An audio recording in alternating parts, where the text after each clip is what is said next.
Thank you, Mr. Speaker. Mr. Speaker, question below me without notice and me ask him long good plan Minister of Coffee.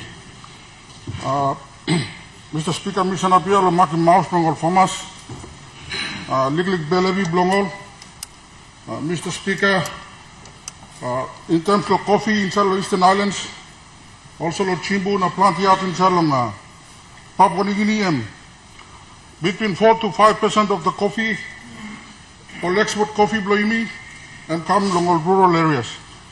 By addressing this issue, lo assisting all farmers bloimi the rural areas, government has been put in one policy called the Freight Subsidy Program policy. Mr. Speaker, this is a policy, and one vital policy of the government. Now this is a policy that you are investing 1 million kina lo moving freight na assisting all farmers bloimi. The return of coffee and Jumisaksim, for every 1 million, we get about 4 million kina. That's the rate of the return belong. Farmers lo yumi. Belevi blol. Now me like to ask him, good plan Minister of Coffee and this freight subsidy program. Last year, all farmers in been benefit longam. This year, all farmers too, lo coffee, benefit longam. Now all like sawe one time, all farmers lo coffee will benefit longam. Farmers inshallah karamui. Farmers in Salo, Ramu, farmers in Salo, Buslo Kevian, farmers in Salo, Buslong, Alatau. Plant yields farmers depend on the freight subsidy program. Lo coffee tasol, but also lo cocoa too. So me asking Gupla Minister Bloimi, this is freight subsidy program one time, but government releasing money to assist them all farmers Bloimi. Thank you. Honorable Minister.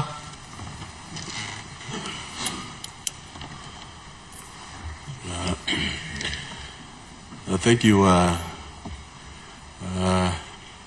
Member Bloyumi lo Koroka. No, this is a good question. Before me answering this question, me take him this time. No, welcome you, Speaker, back to the chair. It's always good to see you there and directing all the traffic in this house. So, thank you. But back to the question. It's a very good question, and coffee, as we all know, supports about 450,000 households in this country. That's about 3 million individuals we're talking about. Coffee used to be the leading agricultural export in our country, but unfortunately, we say the oil palm has taken over.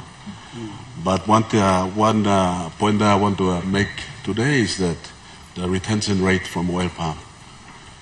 Who owns this industry and how many of our people are benefiting from oil palm directly?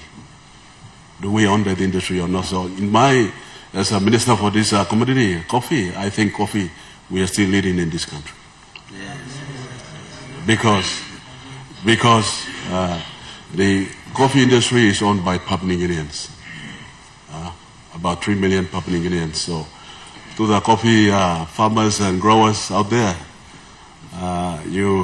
we have to be thankful to this government, Marape Rosso government, for creating a ministry that can be specific and that can be microscopic in the attention to details insofar as coffee is concerned. Whilst I would have loved to have been given a prior notice on this question, but let me try and answer in the best ability that I can. But the freight funding that the good member is referring to is parked under the Department of Agriculture. It's not parked under CIC. And so our farmers out there, please, that's where the money has been parked all of this time. And we've been writing to Treasury that what debt is due to coffee be parked under CIC, and that has never happened. But for this year, the good news is we have, this government has been specific, has been clear on its direction for coffee, and there's a substantial increase in the budget. Yes. And as a result, there's a component for freight support as well, price support, freight support, the plantation rehabilitation. There's about 80 or 90 million. That's a big budget that this government has appropriated, and so for the freight support, good member, as you know, and as we all know, coffee is the epicenter of coffee is in Eastern Highlands, and sometimes I tend to wonder, and the questions that have been asked on this floor, on the Connect PNG program, that there are places in Eastern Highlands where 70 to 80% of our coffee come from. Similarly to well palm, to cocoa, to copra. These are the places that we need to connect them up with road. The Connect PNG program. Connect PNG program funding. Connect PNG program funding is not a funding to connect from one district to another within a province. It should never be the case. Good point. Whether that's been done or not, I'm making a point because there are a lot of coffee farmers in Eastern Highlands that have traveled. That have traveled one whole week in this particular province. And there are places and plantations and hectares of people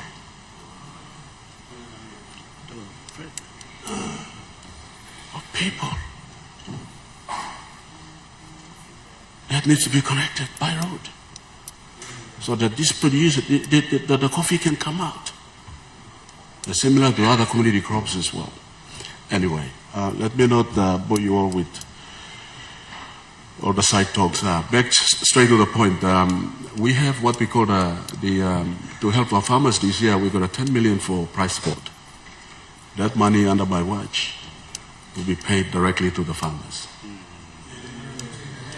Farmers, I mean smallholders and the blockholders. Smallholders are the ones with 1 to 5 hectares of plantations.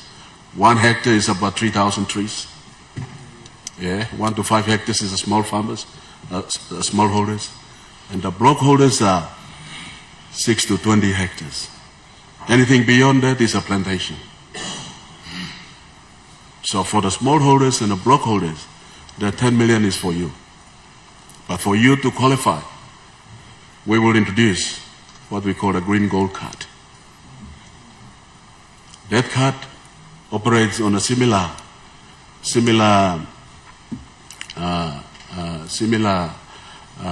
platform as the visit arrivals card. When you go out of the country, or any visitors that come into the country, they complete a form called the arrival card. It's the same card, same principles, but we will extend it to include the name of the village, the council word, the LLG, the district and the province where that farmer is from. We will also include the bank account details of that particular farmer. And that card, once completed and officially launched by way of our government policy, that card will be then stationed at the factories, at the wet bin and the dry bin factories around the country. And once the farmer comes to the factory and sells his or her produce, he or she will be required to complete that form as well, good member. Sorry, Speaker. He or she will be required to complete that form, and that form will be kept at the factory. And then that form will be the property of the CIC, Coffee Industry Corporations Limited. Every month, that form will be remitted to the CIC. Similarly, the visit arrival cards is the immigration's property. And the Tourism Promotion Authority goes to immigration, picks up that card, the arrival card, and enters into a database. And that is how you work out the visit arrivals in this country, whether they are bona fide tourists, whether they are PNG citizens returning to the country, whether they are visitors or visiting families and friends. Similarly, that card will be picked up, will be lodged at the CIC, and CIC will enter it into a database that we are developing. And then, at the end of each month, you get a printout of who is the real coffee farmer out there. That individual by name, by account details, by council word, by LLG, by district, and by province. So we as politicians, it's a rare opportunity that's been created by coffee that we can tap into the CIC system, and then you get a printout every month and you will see who the coffee farmers are there. And this can be emulated into oil palm, into cocoa, into copra. So we would know who the real farmers are there. And these are the people that get their hands dirty. These are the people that we need to support. Our Papua New Guinean citizens. Once we start to do that, you will never see our citizens on the streets selling cold water, Coca-Cola, boy, smoke, it's an eyesore. Our people must need to get back to the land. And for us in coffee, this is what we will do. And then the price support money, the 10 million that we have this year, we will know exactly who is the rightful recipient of that money. That money is not for the factory owners, export license owners, the big players in the industry. This money is for our small people in the rural communities that are involved in coffee across this country. That is the direction we are taking in coffee. And this is a paradigm shift in the way we've looked after our farmers in coffee. I am pretty sure and certain that this will work for our people. So to you coffee farmers out there, this government hasn't forgotten you. We've come up with this vehicle through which you can get double pricing for your coffee. Yeah. Because you are the ones that make your hands dirty. You me, online lo place, walking honey dirty. You me finding good lo price blow coffee blow you me. This la government blow you me, and me looks how well this la pain blow you pla. So, honorable member, your question is in order, and I hope I am in order to answer that question.